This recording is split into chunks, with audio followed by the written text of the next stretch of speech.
And there will be no mass layoffs of personnel at the Department of Agrarian Reform. The assurance was made by DAR Secretary Virgilio de los Reyes.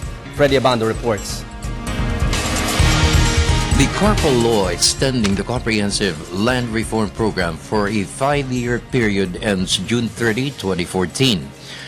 The magnitude of the Department of Agrarian Reform's mission will not be fully finished given the massive number of hectares that will be distributed to farmer beneficiaries.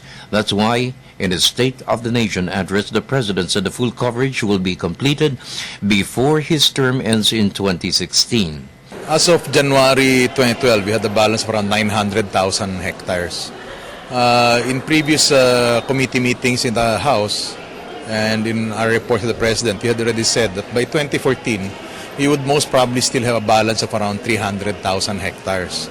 And the 300,000 hectares are mostly the smaller portions, the smaller land holdings, and those where the cases are not yet resolved. So, ang tansya namin is by June 30, 2014, we'll have around 300,000 plus hectares that will still need to be covered. Secretary Virgilio de los Reyes said there is still a significant listing of lands all over the country for acquisition. One issue which could hamper acquisition is the valuation of the land which a landowner will contest. The strategy of the department is to be able to send the notices of coverage for those large land holdings by December 31, 2012, and those which are smaller by July 1, 2013. Why? Because there's a special provision in the Republic Act 9700 that if there are cases still pending as of June 30, 2014, those lands can still be covered.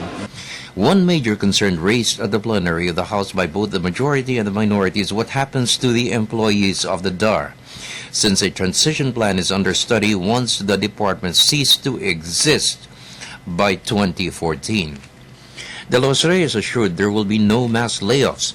A significant number of its 9,000 to 10,000 employees will be absorbed by the Departments of Agriculture, Environment and Natural Resources and the Land Registration Authority.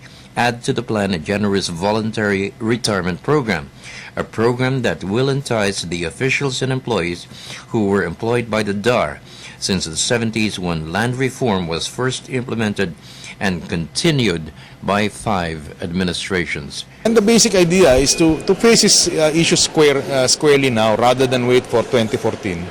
Because, the structure of the Department of Agrarian Reform was crafted in 1989 at a time when the balance was so big and support services was just something that we were beginning to do for agrarian reform beneficiaries. It's 2012 now. The balance is less than 20% of what we had started off with 1989. It's common sense that there's a problem with the structure.